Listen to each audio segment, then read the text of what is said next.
মোৰ জীৱনৰ অধৱতনৰ প্ৰথম সমালোচক তেওঁ। তাৰ বাবে তেওঁক ধন্যবাদ। মোৰ দেউতা সহজ সৰল, বৰ বেছি খেতি আৰু মাটিৰ ৰহস্য বুজা মানুহ। দেউতাই চহৰৰ কথা নুবুজে আৰু এবাৰো ভাবি নাচাই কবিতা লিখা কিমান কষ্ট, কিমান লগনত, কিমান উজাগৰি নিশাত জন্ম হয় এটি কবিতা।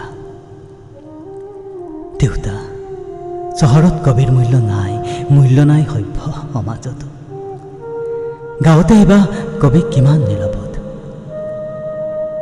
কবিয়েতো আজিলৈ দাবী কৰা নাই সুকীয়া ৰাজ্য, ঘেৰাও কৰা নাই দিছপুৰ।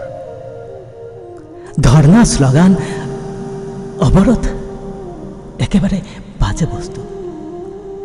কবিবোৰ থাকিব ক'ত দেউতা, থাকিব ক'ত? কবিৰ ধন নাই, কবিৰ ঘৰ নাই, আৰু যদি আছে কোনো কবিৰ ঘৰৰ ওপৰত চালি নাই।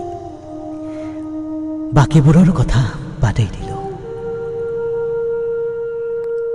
কবিটো চৰাই নহয় দেউতা, মন গ'লেই গুচি যাব পাৰে জাতিংগালৈ।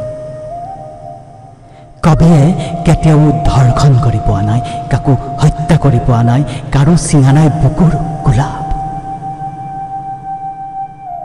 কবিৰ ধন নাই, দালান নাই, কিন্তু যিবোৰ আছে সেইবোৰ এবাৰ বুজা না দেউতা, এবাৰ।